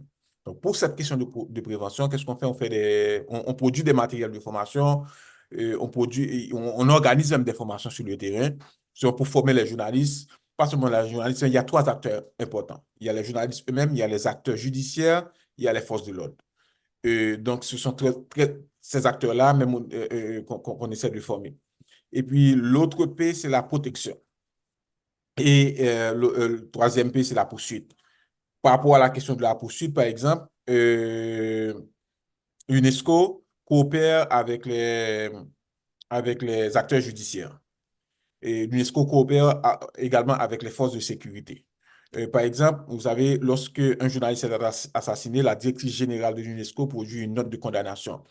Et comme j'avais dit plus haut, l'État partie, c'est-à-dire l'État haïtien qui est membre de l'organisation, doit envoyer un rapport parce que déjà l'UNESCO a les noms de ces journalistes-là. Quel est l'état de la situation au niveau juridique et comment va le dossier, etc. Donc, c'est-à-dire même si il y a ces rapports-là qui sont des rapports confidentiels, mais que la directrice générale peut insérer dans certains documents, etc., publics aussi. Mais l'État haïtien donne des informations sur l'état de chaque dossier. C'est-à-dire que de Jean-Dominique, d'ailleurs, jusqu'au dernier journaliste assassiné, ou surtout les journalistes assassinés, parce que de toute façon, c'est lorsque le journaliste est assassiné que la directrice générale produit la note, et c'est à partir de ça aussi que l'État parti a cette obligation-là. Mais aussi, on travaille avec les acteurs judiciaires pour voir dans quelle mesure ils peuvent faire avancer certains dossiers de journalistes. Donc, il y a ce travail-là qu'on fait. Et on travaille avec les associations de médias et de journalistes. Comme vous avez vu, on a appuyé justement qu'on puisse avoir en Haïti, en 2011, un code de déontologie des médias et de journalistes. Tout ça, donc, selon cette philosophie de 3P, prévention, on essaie de prévoir, d'outiller les journalistes. Par exemple, récemment, on a donné des masques à gaz, des gilets, etc. Aux journalistes pour qu'ils puissent se protéger, et à certains de toute façon. Et donc, on continue à les former en matière de sécurité, comment ils peuvent se protéger. Et ça, c'est extrêmement important. Et on travaille avec les acteurs judiciaires pour avoir la poursuite parce que nous aussi, nous travaillons contre l'impunité des crimes commis contre les journalistes. Les crimes commis contre les journalistes doivent pas rester impunis. Donc, il faut que, je vois qu'il y a eu des avancées qui ont été faites dans certains dossiers, comme par exemple le dossier du journaliste qui a été assassiné au Gonaïves. Donc, c'est-à-dire, il y a un travail qui se fait par l'État haïtien que l'UNESCO respecte. Donc, on doit respecter l'État également. Donc, l'État a pour devoir de donner des rapports par rapport aux autorités judiciaires qui font des enquêtes, etc., et des décisions qui ont été prises par cet État.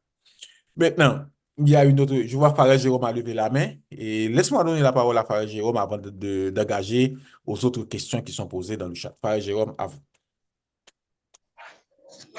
Merci Clark et je salue l'intervention, la brillante intervention de M. Deauville. C'est assez enrichissante. Et je voulais souligner quelque chose par rapport à la liberté d'expression.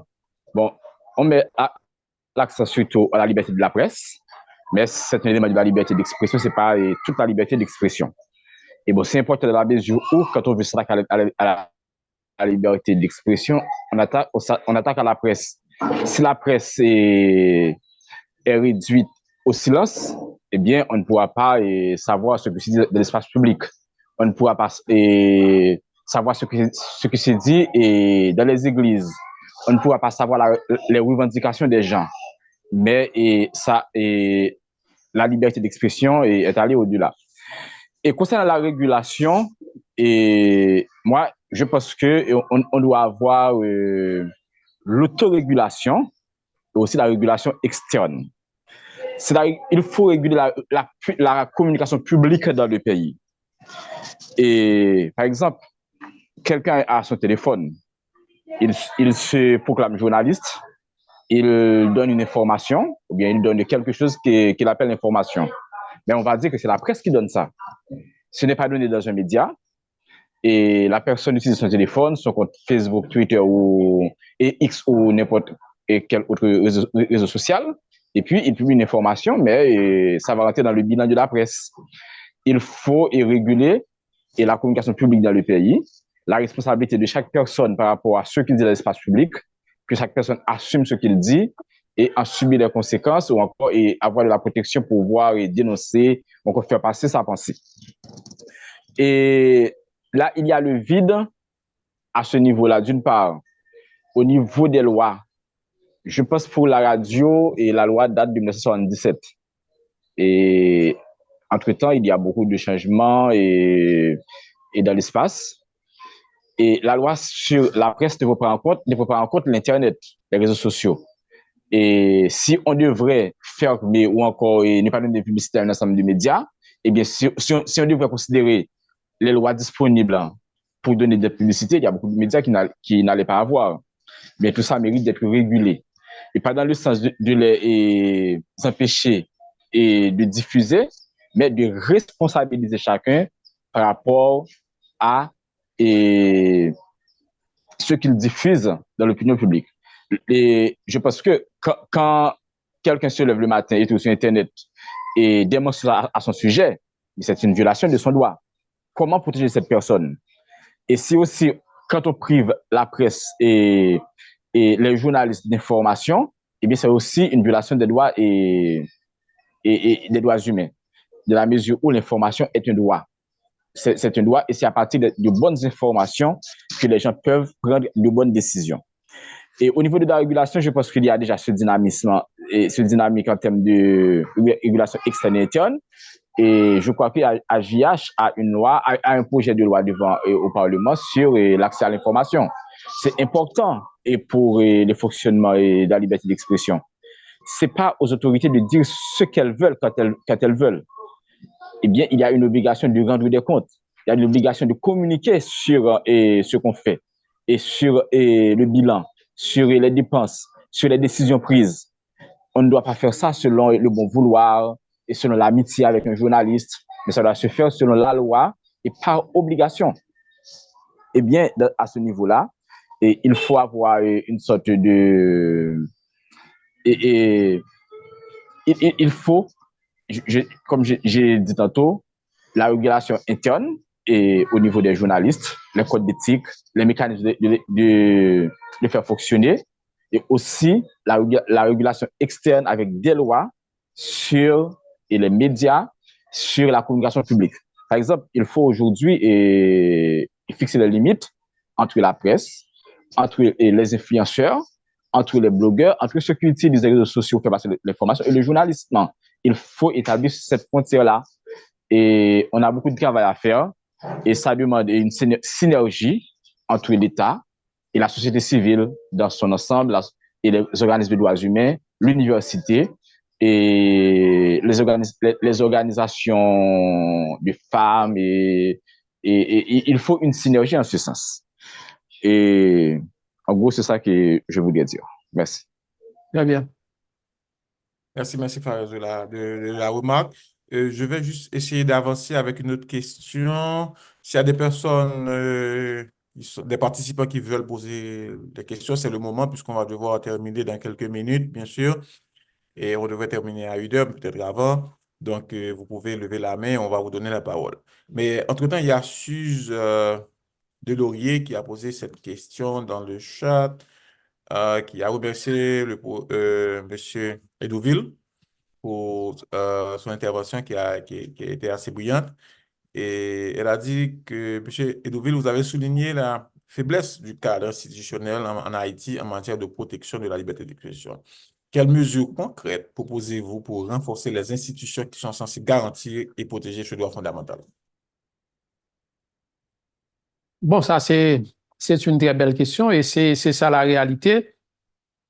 D'abord, la recommandation que l'on pourrait quand même faire, c'est de souhaiter à ce que les nouvelles autorités de ce pays, les nouvelles autorités politiques, à travers le Conseil présidentiel de transition, et accordent une importance particulière et à ce volet, à ce point fondamental, à savoir l'importance de la presse dans le cadre de la construction de l'état de droit en Haïti.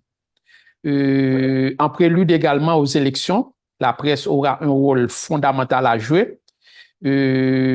Avant les élections, la presse a un rôle fondamental à jouer, vu que la presse exerce une influence sur la société, l'opinion publique se fait, l'opinion nationale se fait le plus souvent à travers les médias. Eh bien, la presse a un rôle à jouer, non seulement avant les élections, c'est-à-dire, quand je dis avant les élections, essayer de faire ressortir la nécessité de respecter les principes fondamentaux, les principes de base en matière du déroulement des élections. Chaque personne doit remplir son devoir de citoyen. Les personnes en situation de vulnérabilité ou bien les personnes vivant avec un handicap doivent avoir aussi l'accès à des bureaux électoraux. Donc, on ne peut pas mettre de côté les personnes vivant avec un handicap, ce que nous voyons malheureusement durant les dernières élections qui se sont déroulées dans le pays. Donc, c'est important, c'est la presse qui doit nous aider et qui doit aider les organisations de droits humains dans cette démarche. Et la presse aussi doit aider à ce que l'on peut appeler le respect ou bien l'égalité de genre. Les femmes doivent être en mesure d'assumer, de remplir leur devoir de citoyenne. Donc, il ne doit pas y avoir une priorité accordée aux hommes au détriment des femmes. Donc, les organisations de femmes doivent bénéficier de l'appui de la presse en prélude aux élections, parce que les élections, peut-être, c'est pour très bientôt, suivant le cadre, le document qui a été adopté par les parties prenantes et qui nous ont donné le Conseil présidentiel de transition. Donc, ça, c'est avant les élections. Pendant les élections également, eh bien, c'est le respect des principes, c'est le troisième œil, si je peux m'exprimer ici. Donc, veiller à ce que tout se passe très bien. La loi, les principes sont respectés. Et aussi, également, après les élections, eh bien, après les élections, c'est de continuer avec cette campagne du respect de la loi, encore du respect des principes de la démocratie. Parce que ce qui nous manque, malheureusement, mes très chers amis, en Haïti, et on l'a vu durant peut-être les 3 ou bien les 4 décennies, eh bien, on a toujours affaire à ce que l'on peut appeler de mauvais gagnants, parfois, et on a affaire aussi parfois à de mauvais perdants. Maintenant, c'est la presse, à travers des émissions spécialisées, à travers des reportages, à travers des textes, à travers des articles, à travers des conférences, débats, comme nous le faisons aujourd'hui, eh bien, pour sensibiliser les protagonistes, les leaders politiques, les partis politiques, les chefs de partis politiques, de groupements politiques, eh bien, sur la nécessité d'adopter un code de déontologie. On a besoin aujourd'hui d'un code on doit renforcer le code d'éthique au niveau de la presse, mais on a aussi besoin d'un code de déontologie pour les leaders politiques, les hommes, les femmes politiques, qui doivent d'abord penser aux intérêts nationaux, qui doivent mettre de côté ou encore placer en seconde position les intérêts de clans, les intérêts des partis, les intérêts personnels, et qui doivent accepter aussi le verdict des urnes si les élections, bien évidemment, se déroulent de manière inclusive, de manière démocratique, de manière transparente. Parce que dans le paysage politique, dans la culture politique haïtienne, eh bien, on a toujours de mauvais perdants. Bon, peut-être c'est parce que durant de nombreuses décennies, il y a eu toujours bataille électorale et le professeur Victor Benoît, je l'ai signalé tout au début de l'introduction de mon exposé, eh bien, a écrit un livre eh bien, titré « Bataille électorale et crise politique en Haïti ». Cela veut dire les élections se sont transformées pas seulement en des compétitions électorales comme cela doit se faire dans un état de droit, mais c'était tout simplement des batailles électorales. Et bien, quand il y a bataille électorale, il y a bien évidemment des conflits politiques et le plus souvent, ce sont les journalistes eh bien, qui sont les premières victimes. Nous avons vu ça le 29 novembre 1987. Le 29 novembre 1987, j'étais jeune journaliste. Je travaillais au journal, à l'hebdomadaire Haïti Progrès. Eh bien, dans l'aire du Champ de Mars, plus précisément devant l'hôtel Holiday Inn, que l'on appelle couramment hôtel Le Plaza, eh bien, il y a plusieurs journalistes qui ont été tués par balle. Parce que les militaires d'alors, eh bien, avaient décidé de saboter les élections parce que pour eux, ça ne devrait pas être des élections démocratiques, eh bien, c'était plutôt des batailles électorales. Cette situation a entraîné l'assassinat d'un journaliste dominicain et aussi d'autres confrères de la presse.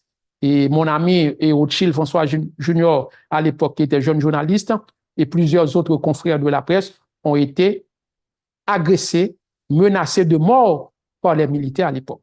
Donc, si aujourd'hui, on est en période, en perspective d'organisation des élections, eh bien, je pense que la presse, les décideurs, les directeurs d'opinion, les écrivains, les professeurs, les directeurs de médias, les propriétaires de stations de radio, eh bien, ont un rôle fondamental à jouer avant les élections, prélude aux élections, des programmes de la sensibilisation.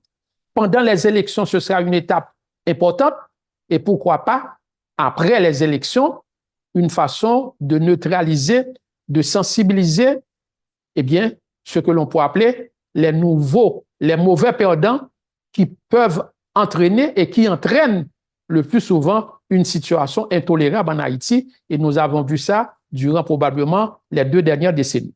Donc, on a besoin de la presse avant les élections, on a besoin de la presse pendant les élections, on a besoin de la presse, on aura besoin de la presse après les élections si nous voulons bien évidemment sauvegarder, protéger ce qui reste encore en Haïti, malheureusement, en cette période de crise politique. Merci, Maître Renan Edouville. Je rappelle que nous sommes à notre énième webinaire, les rendez-vous du CEIMH en collaboration avec l'UNESCO et d'autres partenaires. On a commencé cette série de webinaires en septembre de l'année dernière sur la liberté d'expression, la liberté de la presse, sur la thématique de la communication et de l'information. Aujourd'hui, on a avec nous Maître Renan Edouville, protecteur du citoyen. On devrait avoir également professeur Jean Wadimir Gustinville, mais malheureusement qui a un inconvénient de dernière minute qui n'a pas pu nous rejoindre, mais c'est certain qu'on va avoir Monsieur Gustinville très bientôt dans un prochain webinaire.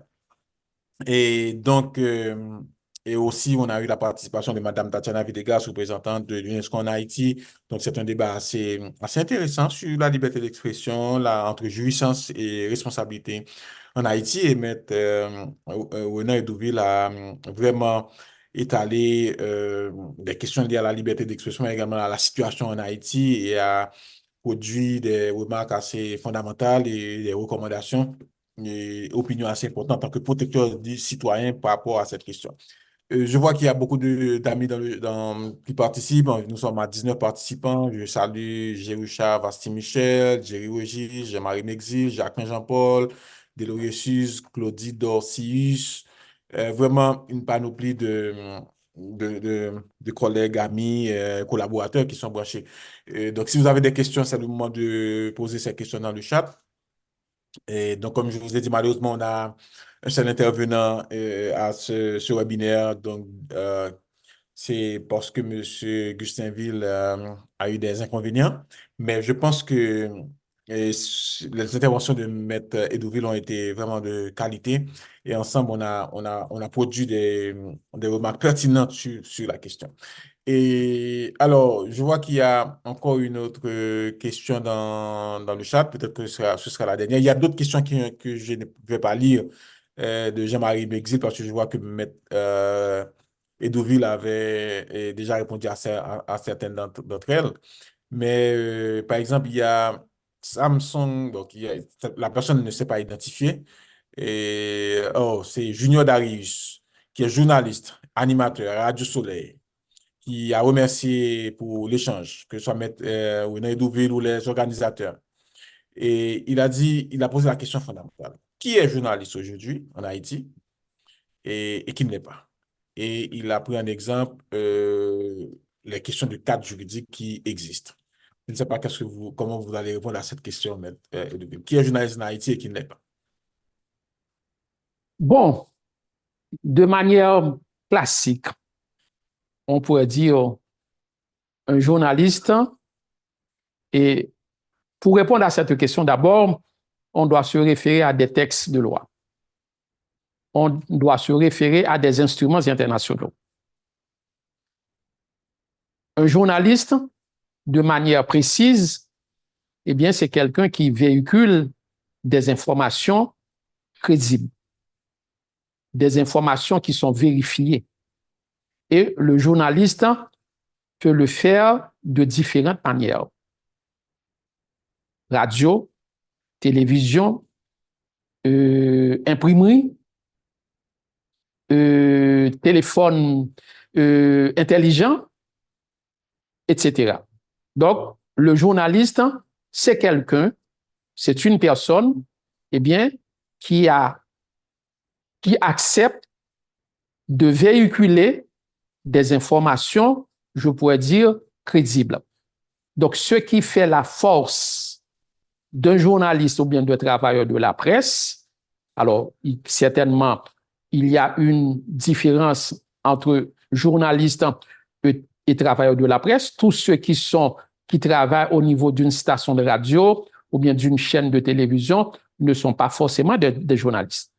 Mais ils doivent bénéficier en tant que travailleurs de la presse, en tant que travailleurs ou travailleuses appartenant à un média, ils doivent bénéficier de la protection, et ceci conformément à ce que dit la Constitution haïtienne en son article 19 et en son article 28, et bénéficier de la protection selon les prescrits, bien évidemment, de la Déclaration universelle des droits de l'homme, du Pacte international relatif aux droits civils et politiques, etc. Donc, c'est ce que je pourrais dire. Maintenant, si on s'accroche à ce que l'on peut appeler ce principe de véracité d'informations crédibles, on peut faire facilement le distinguo entre celui qui est journaliste et celui qui ne l'est pas.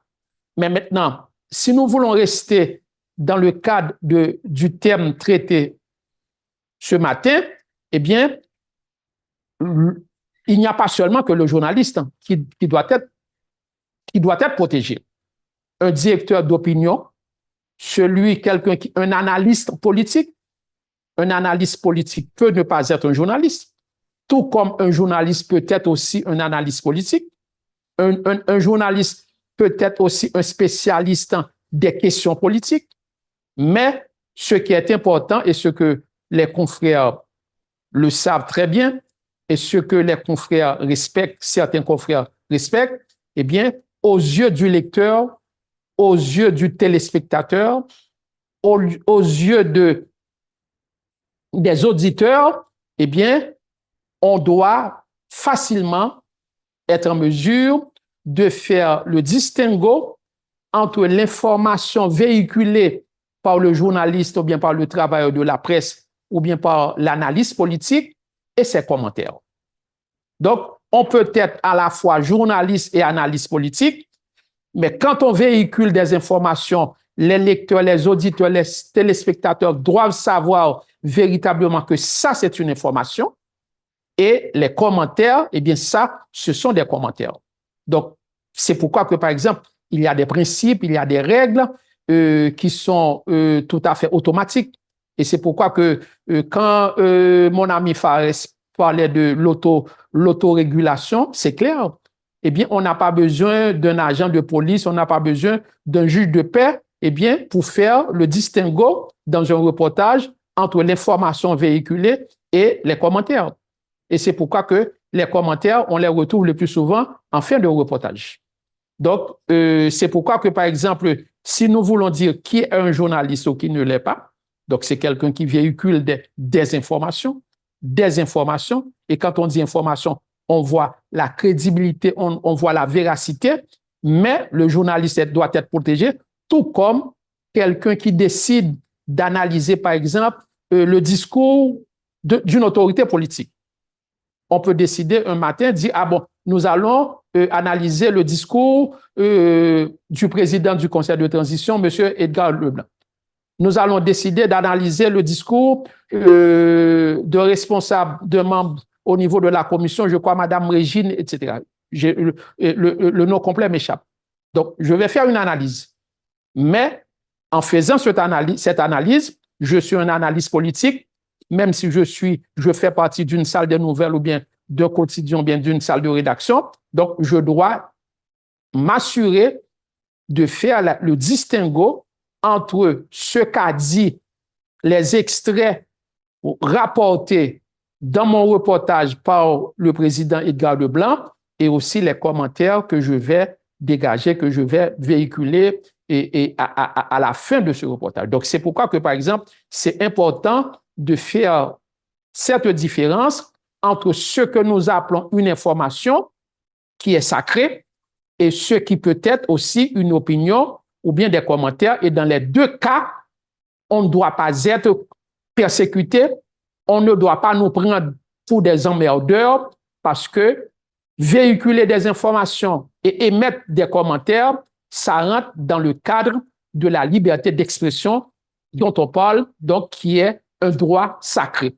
Les prédateurs, les apprentis dictateurs, les ennemis de la démocratie ne doivent en aucun cas persécuter et les journalistes et aussi les directeurs d'opinion, les analystes politiques. Et c'est bien dommage que malheureusement, ce n'est pas respecté en Haïti parce que là, nous avons en tête, selon des informations qui ont été rapportées, ce jeune journaliste Néhémie qui a été assassiné, ça fait quelques années du côté du plateau central, plus précisément à Mirbalais, était un journaliste, mais il était aussi un analyste politique et il était devenu un emmerdeur pour certaines autorités politiques, ce qui a débouché sur son assassinat. Mais heureusement, aujourd'hui, eh bien, le dossier, ça avance parce qu'il y a des gens qui ont été inculpés par les autorités judiciaires dans le cas de cet assassinat crapuleux du journaliste.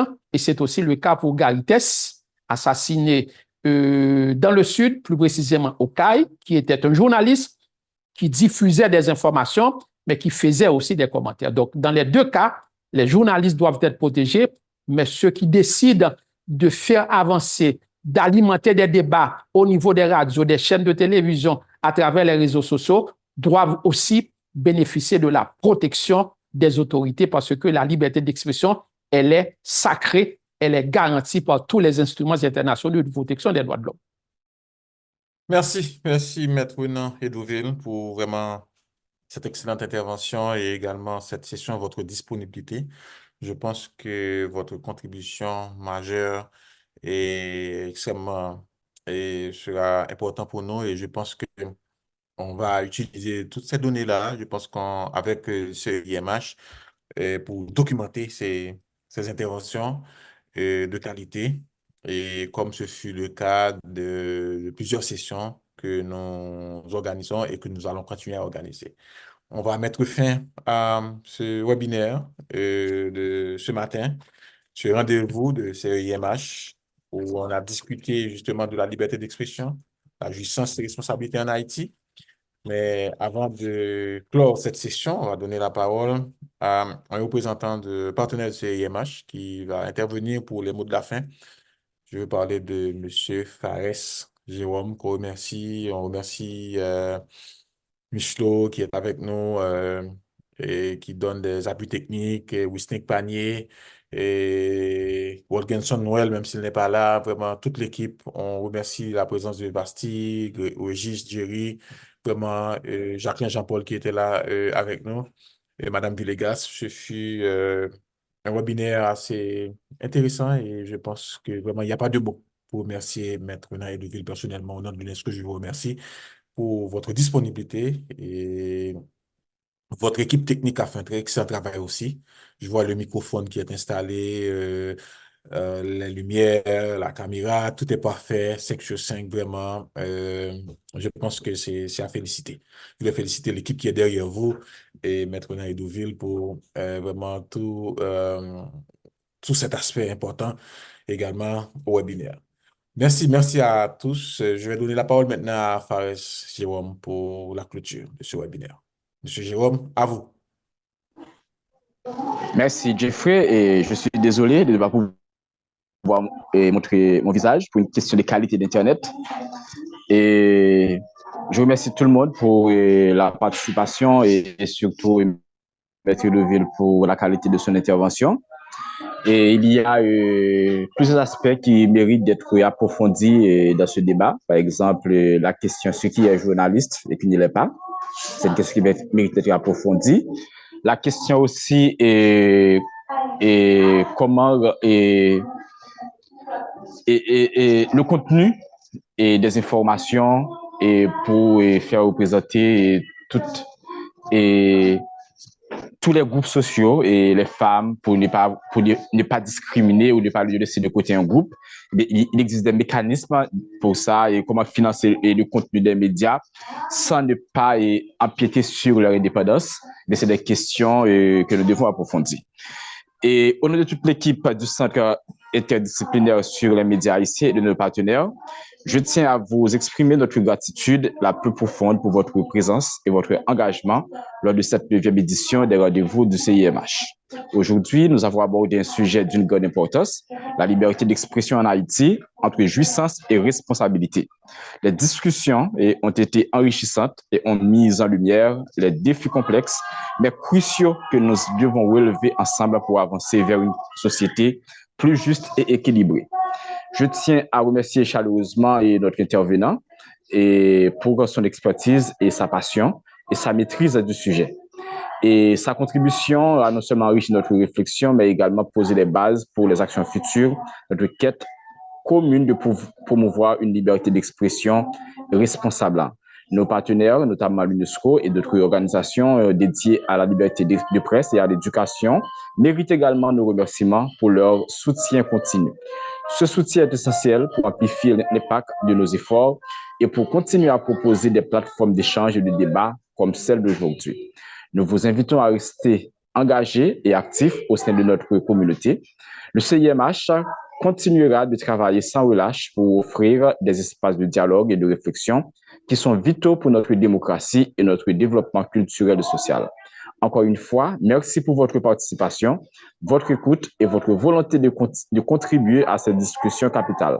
Nous sommes impatients de vous revoir lors de nos prochains événements pour continuer ensemble cette conversation essentielle.